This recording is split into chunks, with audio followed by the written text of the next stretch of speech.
Más del día tiene que ver con la justicia, caso D'Alessio, que también involucra al fiscal Stornelli, ustedes saben. Estas son las últimas novedades. ¿Qué fue? ¿Qué hizo? Fue, se presentó y se defendió, ¿no? Sí, absolutamente, fue muy contundente. Usted sola y exclusivamente en el marco de la competencia de quien es la máxima autoridad de un ministerio que tiene a cargo la Dirección Nacional de Testigos Protectores. Respecto al caso Fariña, la abogada en su momento Robles dijo de que usted se reunió. ¿Por qué? ¿Por qué poco? Muy poco serio, porque no es cierto nada. Pero va por... Se da la cuestión con Garabano, reunión que aclaro se dio en el Ministerio de Justicia, quinto piso, en el despacho de él. Miren cómo será la imposibilidad de que a mí me guionara o tenga tanto contacto con el Ministerio de Justicia o con la AFI, que la reunión la tuve que pedir, por favor, a un periodista. Contame quién sos. Soy Florencia Hijo y soy abogada hace muchos años. Trabajo en el sector público actualmente. Trabajé, hace 13 años que trabajo en el sector público en distintos espacios, casi siempre relacionados con obras públicas y servicios públicos. ¿Cómo conociste a Fariña, a Leonardo Fariña? A Fariña lo conocí en una oficina cerca de tribunales, después de trabajar bastante activamente durante un par de meses con Raúl Copes. ¿Raúl Copes quién es? Es de la AFI, ¿no? Y nada, unos mails con un poco la línea, digamos, que yo tenía que ir armando. Y fui armando esas cuestiones. ¿Qué línea? ¿Qué te pedían en esos mails?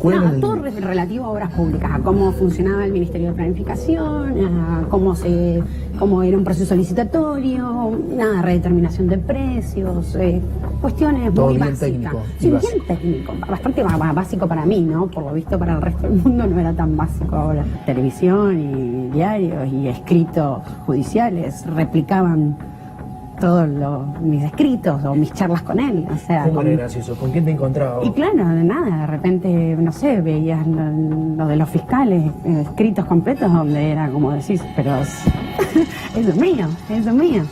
Pero bueno, eso fue tragicómico ya a esta altura, pero bueno. Claro, complicado. Sí, y esa, digamos, la reunión con Fariña duró 2 horas y media. Más o menos, sí, 2 horitas de haber estado con él. Sí, lo que hablamos pavadas primero y después que me tuve que sentar. Tengo escritos a mano míos incluso, donde le tengo punto 1, punto 2. ¿Esos son los mails que le mandabas a Copes? Estos son los primeros que me dieron en mano a mí. Estos fueron los que me fueron dando. ¿Qué te llamaba la atención de Fariña? ¿Te hacía preguntas muy básicas? Muy básicas y sí, ignorancia total. ¿Por ejemplo? Total. Y nada, diferencias de cosas muy básicas. Entre, no sé, un acopio y un adelanto financiero, una redeterminación de precios, una adecuación de... Cualquiera que maneja medianamente la obra pública sabe cómo es una licitación, no sé, en un momento también hablaba, me acuerdo, de expedientes en mano y no tenía ni idea qué era lo que en la administración le decimos un expediente en mano. Entonces había que como que afinarle un montón de cuestiones para que le sonara que él lo había visto, porque para mí ni había pisado el Ministerio de Planificación ni hablaba del Ministerio de Planificación. ¿Y no reconoció lo que era un acopio ni un adelanto financiero? No, en ese momento no había forma. Habló mucho de obras públicas en general, o sea, él cuando tiene que incorporar este tema, él hablaba, pero la verdad es que poco y nada. ¿Vos estabas sola con Fariña solamente en esa reunión? No había más nada. A ver, hay muchas de estas apreciaciones igual que a posteriori me es fácil darme cuenta que él no sabía, pero en ese momento tampoco es que lo cuestioné, ¿no? Me parecía que era una charla técnica donde yo era, bueno, esto es esto, y él tenía dudas y entonces me preguntaba de acuerdo a escritos que había leído y cosas que qué es, qué hago, cómo, era una explicación de cómo iba todo encaminado. ¿Era un buen alumno, digo, después de sí, un pibe que sí.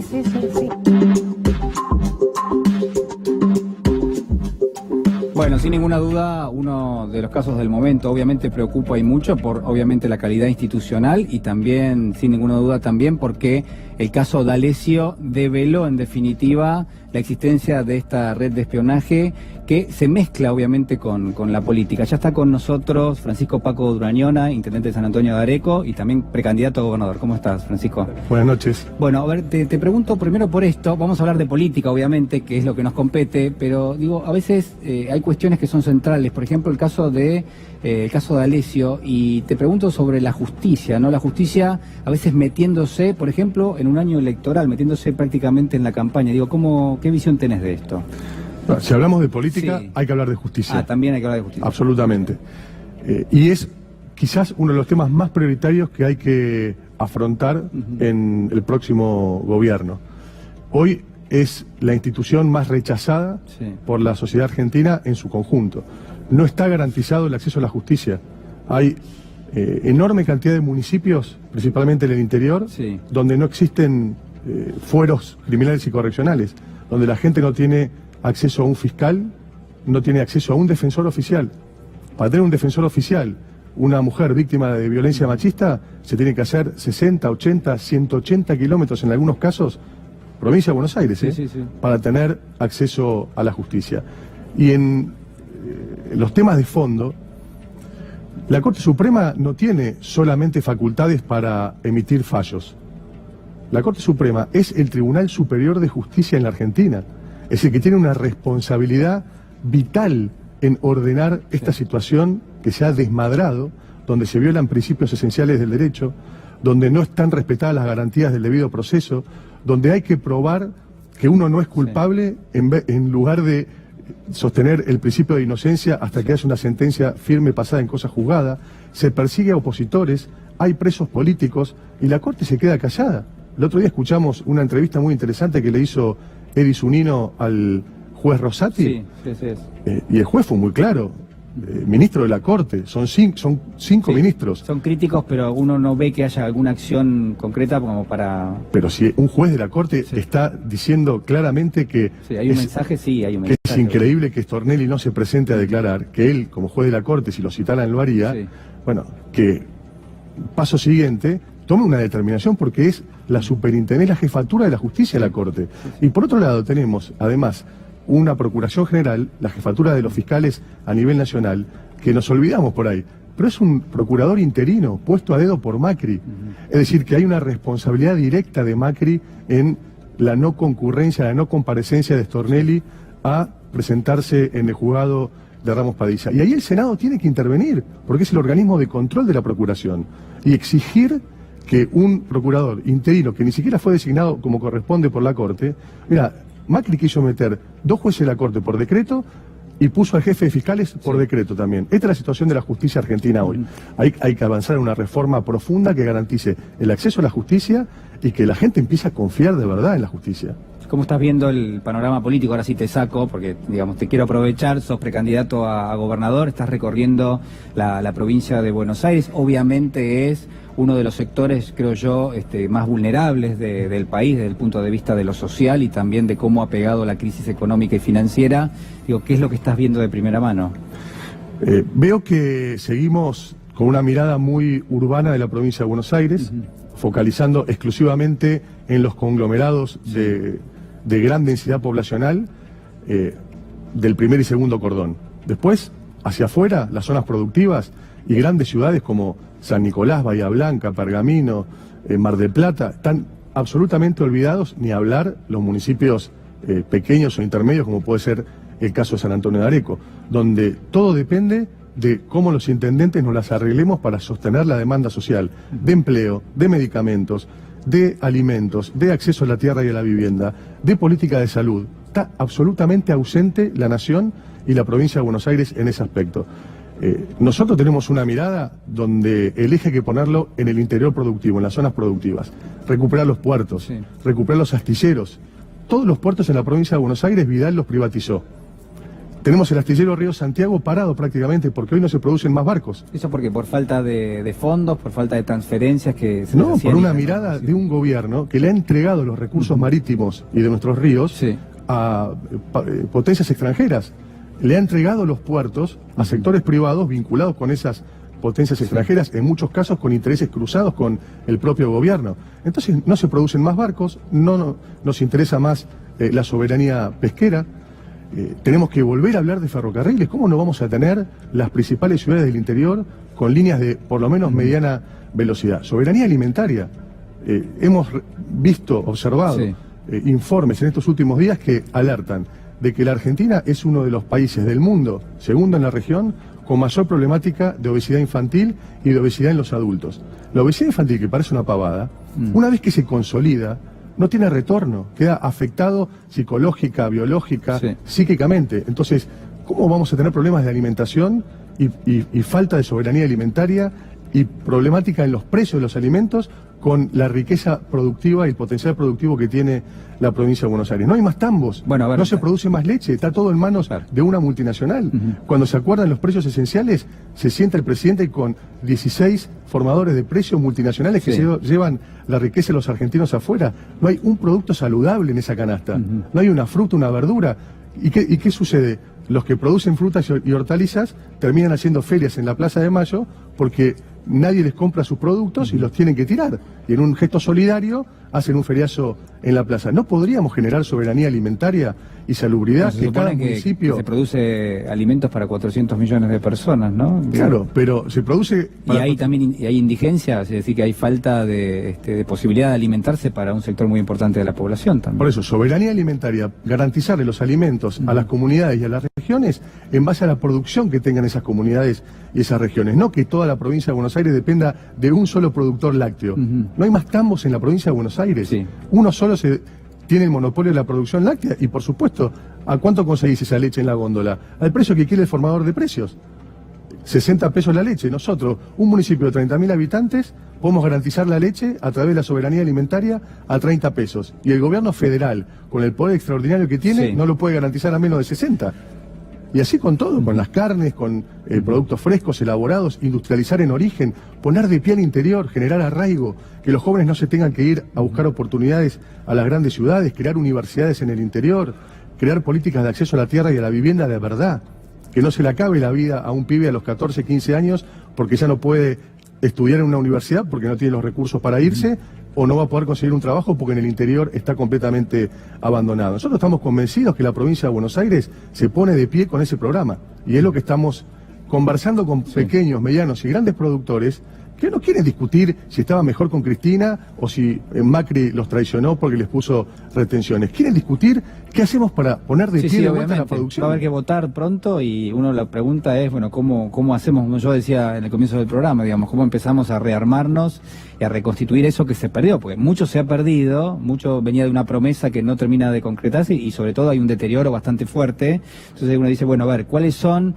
los programas, cuáles son las propuestas que tienen los líderes políticos, digamos? ¿Dónde te estás viendo y dónde vemos a la oposición política en los próximos meses? ¿Qué te parece? Mira, la primera medida que tiene que tomar el próximo gobernador es una asignación en la provincia de Buenos Aires, hambre cero. Asignación hambre cero, que tiene un costo de 1.200 millones de pesos por mes. La mitad de lo que gasta hoy el Banco Central por día para sostener la timba financiera. Es decir, con la mitad de eso por mes, la provincia de Buenos Aires resuelve la problemática de hambre que hoy está viviendo las familias que están debajo de la línea de indigencia.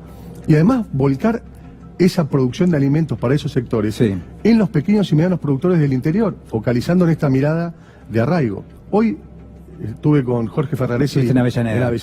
Extraordinario lo que hace Jorge. Este gobierno eliminó un programa fantástico de inclusión digital para los pibes en las escuelas, que es el programa Conectar Igualdad. No existe más ese programa. Bueno, en Avellaneda sigan recibiendo sus computadoras, sus netbooks. Inauguró un jardín maternal. Nosotros en San Antonio de Areco lo hicimos hace 2 semanas para que niños y niñas de los 45 días de nacidos tengan acceso a la educación pública, jornada completa, y reciban toda la alimentación en los establecimientos educativos con un menú como corresponde saludable. Entonces hay que fortalecer a los gobiernos locales, a los municipios. Yo veía Jorge entregando las netbooks, hablando con las familias, con los chicos, con los alumnos. El que tenía una necesidad le dejaba una carta, se lo planteaba. La propia autoridad atendiendo los reclamos de la ciudadanía. La proximidad, gobiernos de proximidad, estos son los municipios. Hoy en el mundo funciona de esa manera. Entonces, descentralizar, transferir recursos, darle poder a los municipios para que puedan gestionar las escuelas.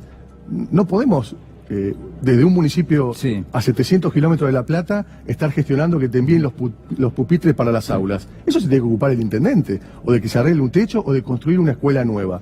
Es decir, hay que hacer una revolución de fortalecer a los territorios, a los municipios, y a partir de ahí generar arraigo. Y que haya una migración inversa de los grandes centros poblados a vivir al interior, a las zonas productivas, a producir alimentos, no para venderle al mundo. Esa es otra discusión, que incluye quién maneja el monopolio de las exportaciones, Claro, ¿no? por Esto supuesto. lo tiene que recuperar el Estado. Por supuesto. Pero antes tenemos que garantizarle, como decía Néstor Kirchner, el plato de alimento a las familias argentinas. Totalmente, coincido que es una urgencia, es una emergencia y es hacia eso que tendría que tender la discusión política. Francisco, muchísimas gracias. No, al contrario. Muchas gracias a vos. Muy Buenas amable. noches. Gracias. Síganme porque ya lo tenemos. Señor Félix Kraus, ¿cómo le va? ¿Cómo Nos estás? saludamos, pero ¿Cómo nos te va? saludamos de nuevo. Ex fiscal, ex titular de la Procubín. No sé si decirle periodista, conductor de radio, bueno, es multifacético, podemos llamar, intelectual, obviamente. Bueno, ¿cómo anda? Bien, muy bien. ¿Sí? Bien. Hablábamos de algunas cuestiones centrales que tienen que ver obviamente con la justicia, ¿no? Quiero preguntarle un poquito, en principio, cuál es la aproximación que uno puede hacer a esto que día a día nos devela una red cada vez más importante que toca jueces, fiscales, que en definitiva influye sobre otras causas. Digo, ¿cuál es la mirada? Paco hizo recién una buena introducción Sí. al tema, compañero judicial también en algún tiempo, Paco. Yo diría que estamos en una situación extremadamente crítica, donde toda esta situación alrededor del tema de D'Alessio está mostrando una dimensión que todavía no estábamos viendo, que es la dimensión gangsteril, ¿no? Hasta ahora estábamos viendo la cuestión ideologizada del sistema judicial, el activismo ideológico, la franquicia llamada Poder Judicial, que se ofrece a quien esté en condiciones de... Franquicia. Sí, en condiciones de empatizar ideológicamente y de recibir sus buenos servicios. Ahora estamos viendo la pata gangsteril, en la cual parece que se une lo útil con lo agradable, y en donde al activismo ideológico de la imputación a un sector ideológico político por parte de funcionarios judiciales Sí. que tienen un claro sesgo, utilizan como herramienta mecanismos extorsivos, esta mezcla de lumpenaje multimillonario de servicios de inteligencia o de pymes tercerizadas de los servicios de inteligencia. Nada que no se supiera en cuanto a los rasgos generales de la matriz del sistema de degradación del Poder Judicial. Ahora estamos accediendo a los detalles, a los nombres, a la primera persona. Bueno, es un escalón más del descenso a la visibilidad, digamos, del fondo del pozo. ¿Hay presos políticos en la Argentina? Yo creo que sí. Yo creo que sí. Uno ve cómo comenzó el caso de Milagro Sala, y aunque haya perdido el seguimiento de algunos de los juicios sucesivos, las detenciones escalonadas, el inicio de las causas escalonadas para la prórroga de la detención preventiva, las detenciones preventivas injustificadas previamente a una sentencia definitiva, La presunción de inocencia. pasada en autoridad de cosa juzgada. Me parece que visto esto, digamos, en escala, en la dimensión, me parece que no hay ninguna duda de que acá la politización de la justicia y el uso abusivo de la detención preventiva con la ley Sortija, ¿no? Con la ley del delator premiado, que es haberle entregado la navaja al mono, digamos, cuando los senadores, que fue donde se cocinó esta ley, estuvieron todos advertidos de lo que iba a suceder con esta ley. ¿Por qué? ¿Cómo es? Sí, advertidos estuvieron porque todos los que expusimos ahí en las reuniones preparatorias de las comisiones, de los plenarios de varias comisiones. Sí, la ley del arrepentido. Sí, ¿no? la ley es un eufemismo, la ley del delator premiado, el delator apretado. Advertimos que iba a haber, que esta ley es una ley que se vino volanteando por toda América Latina. Digo, en 2013 desapareció y después apareció Moro y después terminó destituida Dilma en ese show, después apareció la prisión de Lula y estamos donde estamos. Usted dice que es una herramienta del lawfare, digamos, de... Sí, claro, sí, no cabe ninguna duda. Digo, por un lado noticias falsas, por otro lado la guerra judicial, el resultado es este.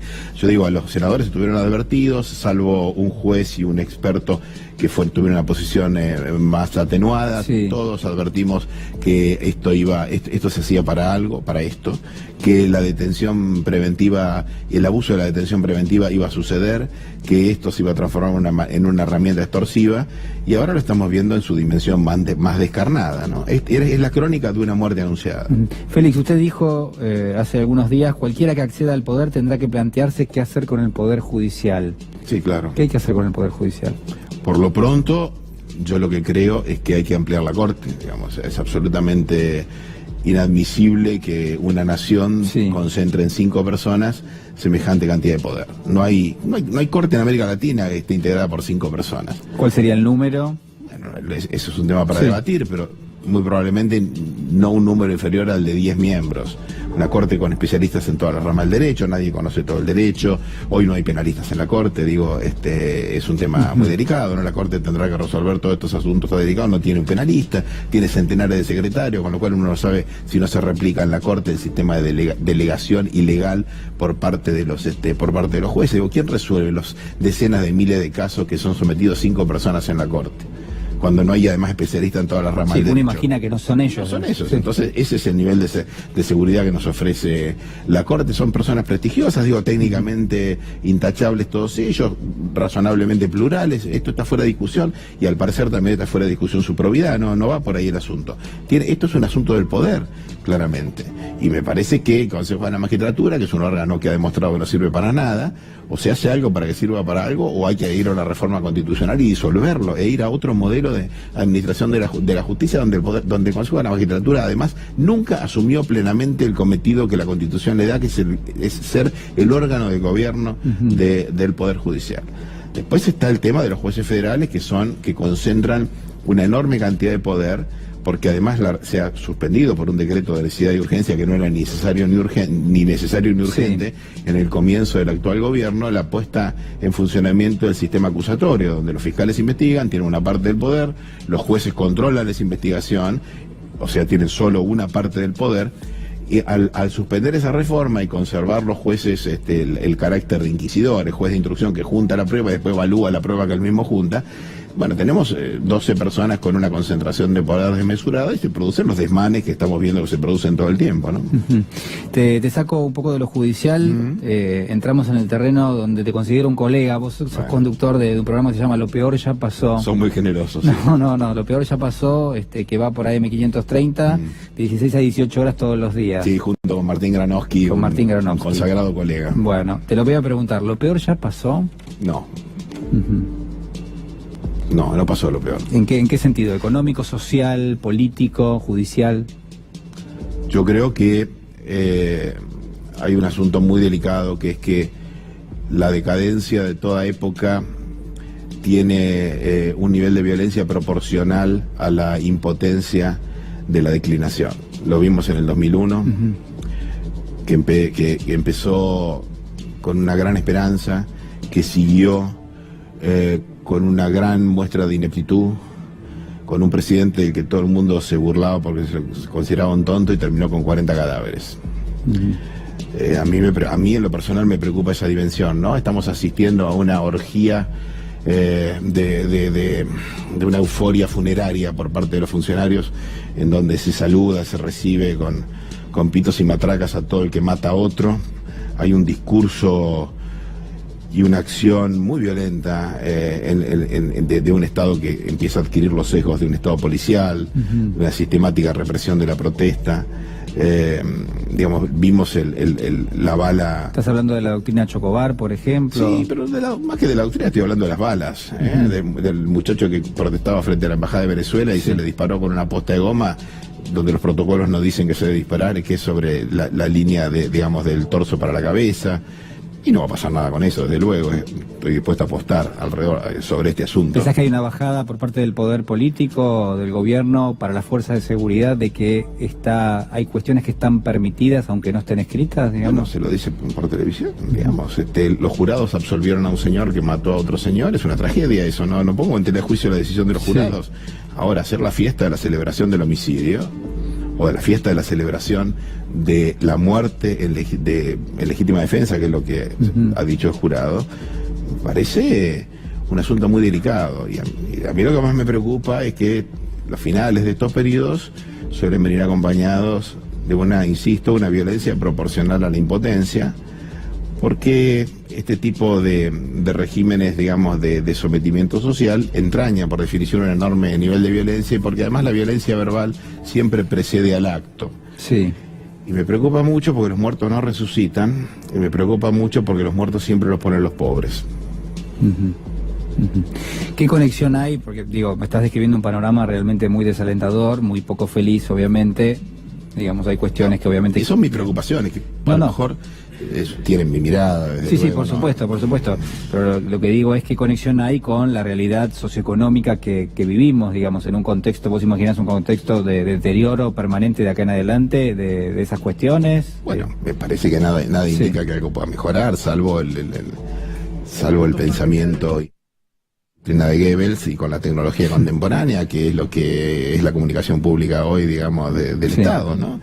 Pero bueno, esa es la fantasía, ¿viste? Hay que caminar las calles de Buenos Aires, yo lo hago todos los días, viajo en transporte público. Verás el rostro de nuestros compatriotas y los no compatriotas también es desolador. Estamos viviendo en un estado de depresión, de angustia social extrema, y lo otro es la pobreza, la miseria, la degradación. Nunca se ha visto tanta gente durmiendo en las estaciones, mucho, en las se ve estaciones de mucho. subte, en la Gente calle, en la calle, ¿no? en cuanto rinconcito hay de la ciudad, Sí. para que la gente se resguarde un poco. Bueno, además ahora se viene el invierno, esto es una situación muy angustiante. Estamos, se discute en la República Argentina la alimentación, digamos. Estamos hablando de la gente dice que come una vez por día.